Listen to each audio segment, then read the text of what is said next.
इस news के प्रायोजक हैं beauty palace, imitation jewellery and cosmetics, Twinkle school के सामने, किडवाई चौक, सोलापूर। राष्ट्रवादी काँग्रेसचे शरद पवार यांनी म्हटले की माढा मतदारसंघात आमची इच्छा होती की धैर्यशील यांनी लढवावी।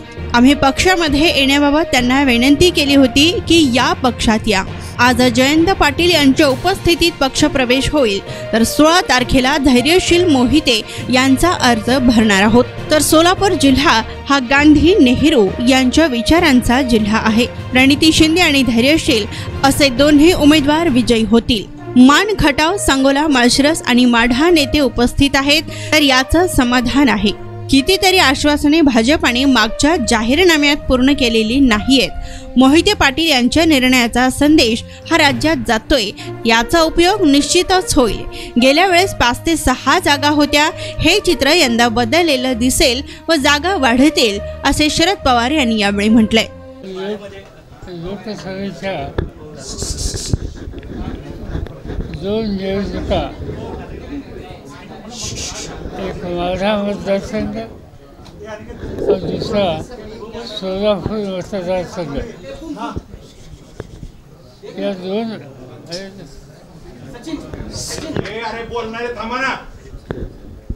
2 मतदारसंघामध्ये आम्ही लोकांनी आमच्या सगळ्या सहकार्याचा प्राथमिक आढावा घेतला। काँग्रेस पक्षाचे ज्येष्ठ नेते सुशीलकुमार शिंदे, आमचे सहकारी विजयसिंह मोहिते आणि शेतकरी काँग्रेस पक्षाचे नेते जयंत पाटील, याशिवाय या सगळ्या तालुक्यातल्या सगळ्या भागाचे जे महत्त्वाचे 3-4 पक्षाचे नेते आज या ठिकाणी उपस्थित आहेत। आणि मला एका गोष्टीचं समाधान आहे की या सगळ्यांनी या निवडणुकीमध्ये जे उमेदवार आहेत त्या सगळ्यांना विजयी करण्याच्यासाठी जे जे काही करावं लागेल ती करण्याची तयारी ठेवलेली आहे। माढा मतदारसंघामध्ये आम्हा सगळ्यांची इच्छा होती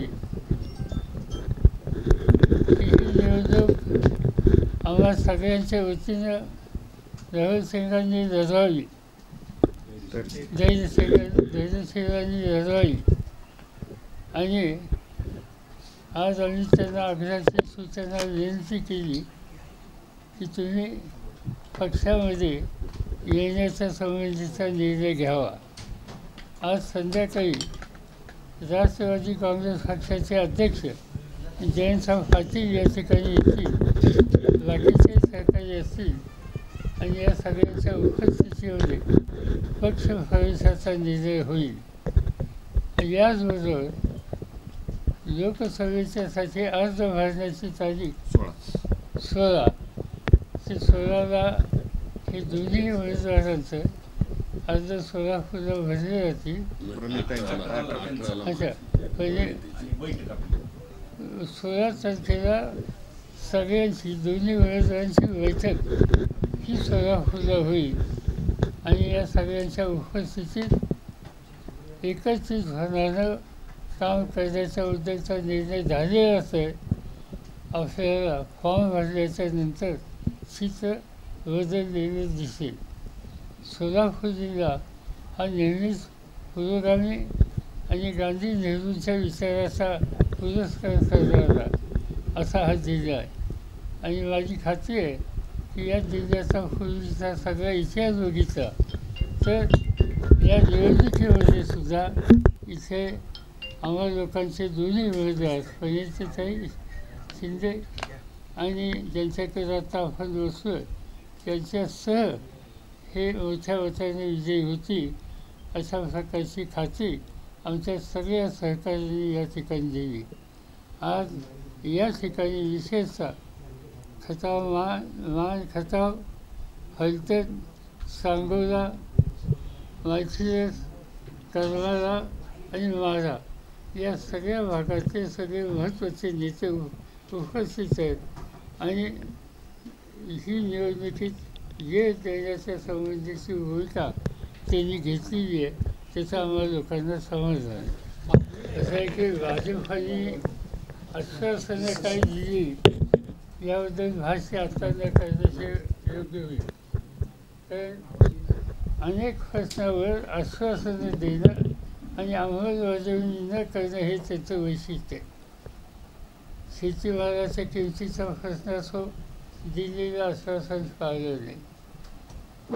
इतके लाख तरुणांना नोकऱ्या देऊ त्या संबंधीचं त्यांनी कितीतरी असे आश्वासन आहेत की पाठीमागच्या जाहीरनाम्यातली ती त्यांनी पूर्ण केली नाहीत. आज त्याची एक ग्रंथी त्यांनी प्रसिद्ध केली असं समजतं. की काय आम्ही सविस्तर अद्याप वाचली नाही, पण त्याचं विश्लेषण आज उद्या आम्ही करू. बऱ्यापैकी लोकप्रतिनिधी जे आमदार आहेत ते महायुती सोबत आहेत आणि असं असताना सुद्धा महाविकास आघाडीला या ठिकाणी आपण मांडू शकतो. आमदार सगळे तिकडं आहेत, आमदार सगळे तिकडं आहेत आणि तरी आपण कसं निवडून येऊ शकतो असं. आता निवडणुकीचा निकाल घ्याल तेव्हा सांगा कसं कळेल तो.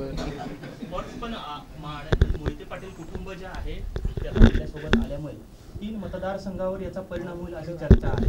बारामती असेल, माढा आणि सोलापूर तिन्ही ठिकाणी आपले उमेदवार निवडून येऊ शकतात. असं आहे की हे जे काही निर्णय आहेत या निर्णयाचा एक संदेश नुसता एखाद्या मतदारसंघापुरता सीमित राहत नाही, तो राज्यात जातो आणि तो एक लोकांचा आत्मविश्वास वाढवणारा असा हा संदेश आहे.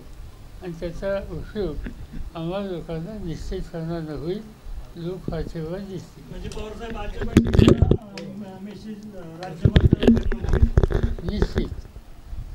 आपण तिघं एकत्र आल्यामुळे किती मतदारसंघांवर पश्चिम महाराष्ट्र महाराष्ट्रात असं आहे की आम्ही तिघंच एकत्रच आहेत, आम्ही चौघं एकत्र आहोत या ठिकाणी आहेत.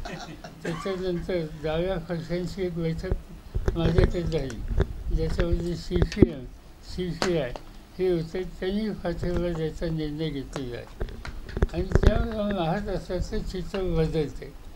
मागच्या निवडणुकीमध्ये महाराष्ट्रामध्ये आम्हाला लोकांच्या अत्यंत कमी जागा मिळाल्या असतात. 4 जागा राष्ट्रवादीला मिळाली होती, 1 जागा काँग्रेसला मिळाली होती चंद्रपूरची आणि 1 जागा तुमच्या औरंगाबादची मिळाली होती. हे जे चित्र होतं 5-6 जागेचं हे या वेळेला कितीतरी पत्र्यांनी वाढले अशी स्थिती आज आम्हाला दिसते. जागांवर सगळ्यात आधी आता मतदान पार पडणार आहे. विदर्भातल्या जागांवर सगळ्यात आधी मतदान पार पडणार आहे. उद्धव ठाकरे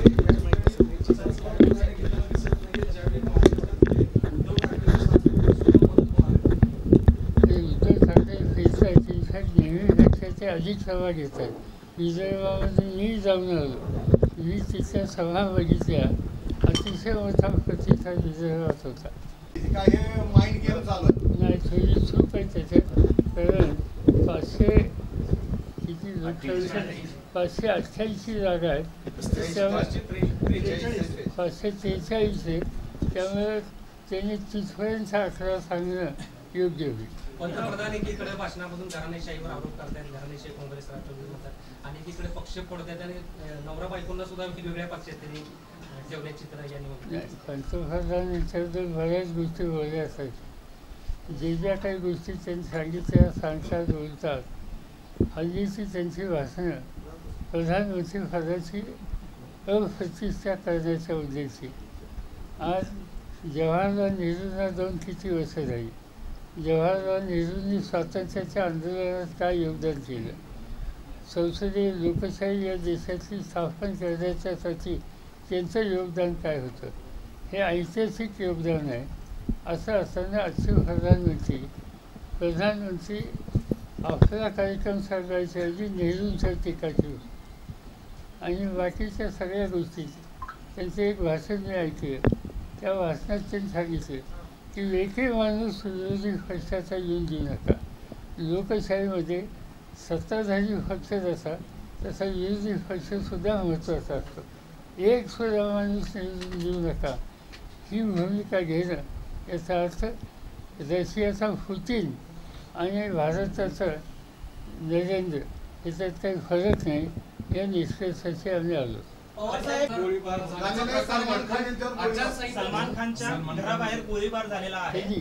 आज सकाळी कुठेतरी मग हे धमकावण्याचा किंवा काही अप्रत्यक्षपणे इशारा आहे का हा? आचारसंहिता सुरू असताना गृहमंत्र्यांचं अपयश वाटतं का? असं त्याची माहिती सांगून आम्ही तुमच्याकडे ऐकतोय. या विषयी माहिती घेऊन बोललेलं बरं. तुम्ही असाल, दादा असाल किंवा शिंदे सर असतील, तुमच्या तिघांच्याही पुढच्या पिढ्या आता एकत्र सगळे लोकसभेच्या रिंगणात आहेत असं दिसतंय की पुढचे जे सगळे सक्सेसर असतील येणाऱ्या काळामध्ये, अशा वेळी तुमच्यावरती नरेंद्र मोदी असतील किंवा भाजप हे वारंवार घराणेशाहीचा आरोप करतात, कारण या तिघांमधल्या गोष्टी कॉमन आहेत. आज कुठल्या तरी वर्तमानपत्रांनी त्याबद्दलची यादी प्रसिद्ध केली, त्याच्यात भाजपचे लोक किती ते बघा. पवारसाहेब, आपण ईडीचा जो दबाव होता तो झुगारला होता, त्यानंतर ईडीच्या दबावाला पवारसाहेब आपण ईडीचा जो दबाव होता तो झुगारला होता, त्यानंतर पाटलांनी ईडीच्या दबाव या यंत्रणेचा गैरवापर हे मोदींचं सूत्र आहे. झारखंडसारख्या राज्यामध्ये की जे राज्य आदिवासींचं राज्य आहे, तिथं आदिवासी मुख्यमंत्री आहे. प्रधानमंत्र्यावर काही टीका टिप्पणी केली, त्या राज्याच्या मुख्यमंत्र्याला तुरुंगात टाकले.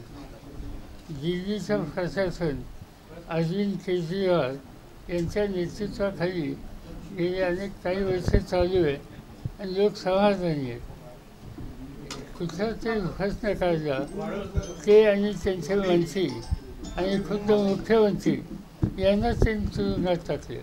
यापूर्वी निवडणुकीच्या काळामध्ये मुख्यमंत्र्यांना अटक करून तुरुंगात टाकणं, त्यांना जामीन न मिळून देण्याची काळजी घेणं हे कधी घडत नव्हतं.